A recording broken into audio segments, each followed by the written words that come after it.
Paramashivoham. Yes. You can remove the blindfold and you can start sharing whatever you have seen in this round. Anything that appeared to you, even any word that you heard, any sound. It could be even a smell, taste, touch, whatever you experienced. Whenever you are in that space, connecting with Swamiji, anything that occurs is a manifestation of this power. It is manifested, it is given to you by Paramashiva. So honor that, honor everything that occurs in this space and share anything that you have seen.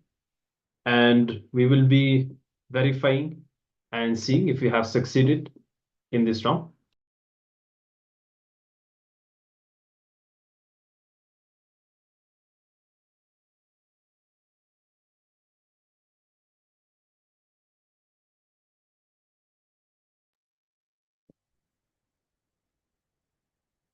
And give a few moments, you can pen down, so you can type whatever you have seen. And also Swamiji has told that this power of the third eye, when you become really good at manifesting this power of the third eye, you will gain the ability to make any desire that you have into reality. Because when you sit and when you're having your eyes blindfolded, trying to see with the third eye, you will naturally face all the perceived obstacles, all the limiting cognitions, self-doubt, self-hatred, and denial. If you remember the first day that we had when we went through the Kalpataru process, we already have the energy and the ability to manifest our reality, especially for us who are initiated by Swamiji. But the only obstacle is the self-doubt, hatred, and denial that we have. Now, when you sit for this power manifestation with your eyes closed, you will be having to drop all of this. You will have to surrender all of this, go beyond all of this. And when these are removed and when you are able to see through the third eye, then not only you overcome all of this, but your third eye, the manifestation of your third eye becomes very powerful. And because of that, you will gain the ability to make anything that you desire into a reality. So this is one of the benefits of this power. Of course, there are many more. And so participants have started to share. Saw a girl, river, forest, blue, white, and Swamiji's big smile and blissful face, walls, cave, horn, whistle. Okay, interesting. All right. So let's have a look. And if anybody else wants to share, you can do so. We'll meanwhile take a look at the image and see if we have succeeded. So you can see once again something related to nature, very colorful. Have a beautiful garden with a lot of flowers, and there is blue. There are many different colors, and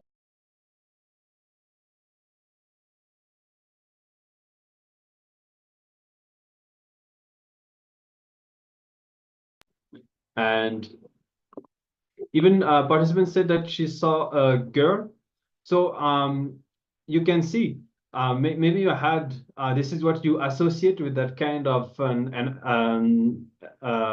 that environment, or maybe you saw a girl in the sometime you will be seeing something in the foreground, but actually the third eye shows you more of a kind of an experience. It shows you a reality. So sometimes we have to decode also what the third eye is showing us. This is the way it happens, but this is definitely good. And river, again, something connected to nature. And Swamiji's big smile and blissful face. Okay, surely auspicious to see through the third eye, nothing wrong with that. And walls, horn, whistle. So there are many different dimensions, many different objects in this picture. And yes.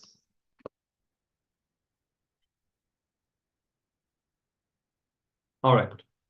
So again, very good. You are again able to see some of the features, some of the colors, some of the objects, different things related. to this image. So you can celebrate that. It's very good. And especially you will not have a lot of practice. You're already able to see, which is really good. Celebrate that Swamiji is manifesting through you. And you can see how the more you manifest this power of the third eye, you will naturally gain whatever powerful cognitions that you contemplate upon. You will be able to express it in your life very easily. Okay, great. So with this,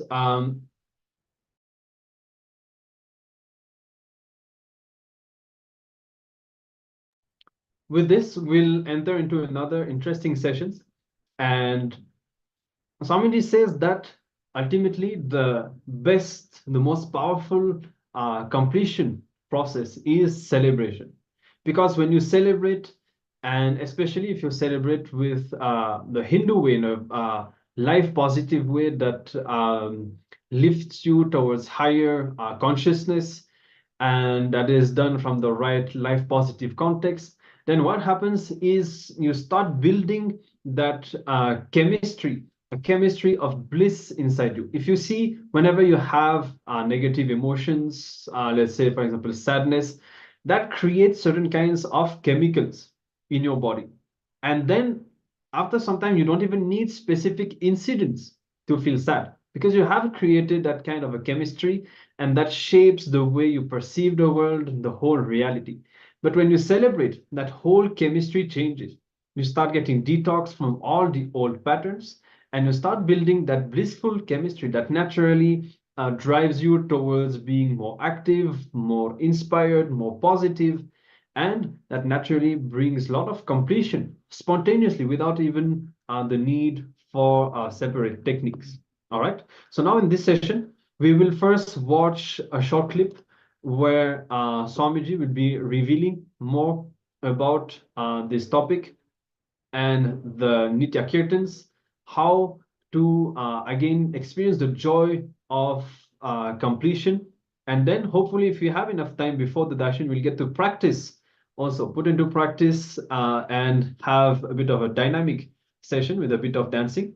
So let's hope that we'll have enough time. And let's start the video. Let's listen from Swamiji about this joy of completion and the Nitya Kirtans.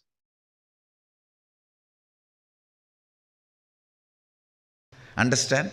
All sattvic bliss is your right, is your birthright, and you guys are Shaivites. Shaivite means joyful guys.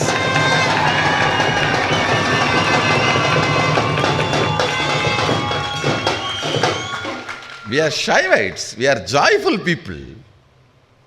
I tell you, joy destroys cunningness. Joy destroys this crooked thinking. Joy destroys lack of integrity. Joy gives you larger vision. Sadashiva himself, I tell you guys, when he lands in you, he will create an intense joy in your system. That is the way he will land. He is Lord of Ananda.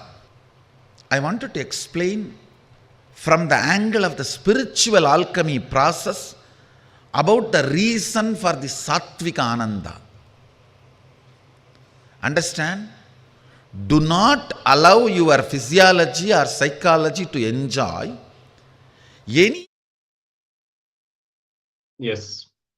So I know that we just started to watch this clip, but that is the way it is. Whenever the darshan preparation begins, we switch over and we prepare ourselves to receive Swamiji. So no issue, we'll be continuing this session after the darshan, and we'll be now switching over and getting ready for today's darshan with Swamiji.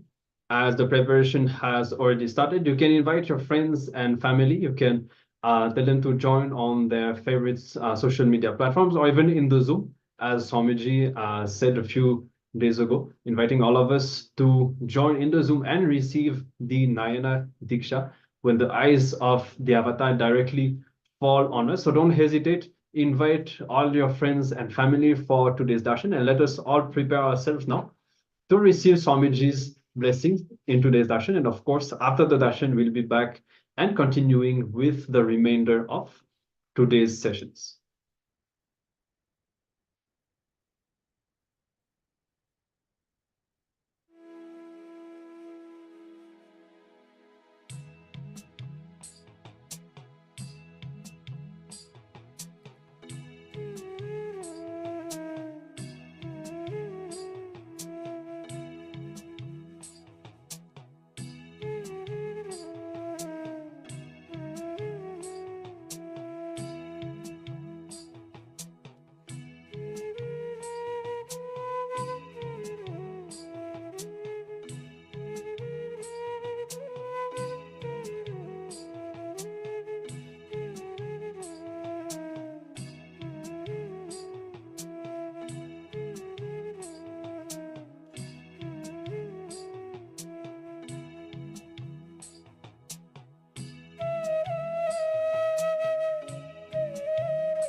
Hope all of you have written down.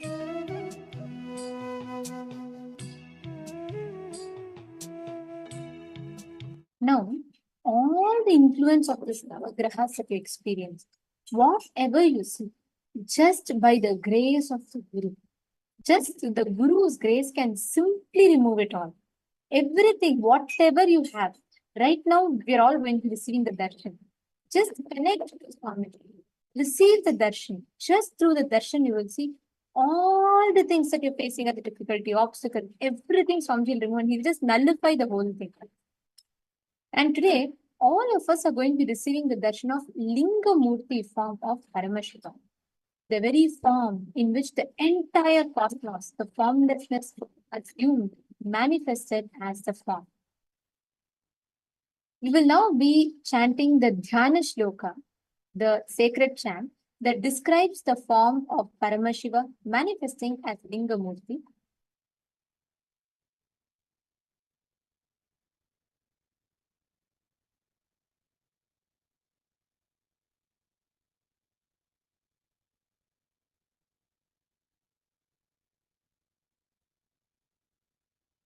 Devam garbhagृहस्य मानकलिते लिंगे जठा शेखरं कट्या सत्करं वरं च ददतं कृष्णं मृगं च अभयं सव्येटङ्कमय ममेय पादमकुटं ब्रह्माच्युताभ्यां युतम् ऊर्ध्वाधस्थितं हंसकोलममलं लिंगोद्भवं भावयेत्. Now, let us all get ready to receive the darshan of Paramashiva manifesting as Linga Murti form of Paramashiva. And let us all get ready to receive Swamiji's darshan. Today, due to the intense samadhi of the Supreme Pontiff of Hinduism, we will all be receiving an alive darshan of Linga Murti form of Paramashiva. Let us all get ready to receive the darshan. So, in a deep meditative space of gratitude, connect to Swamiji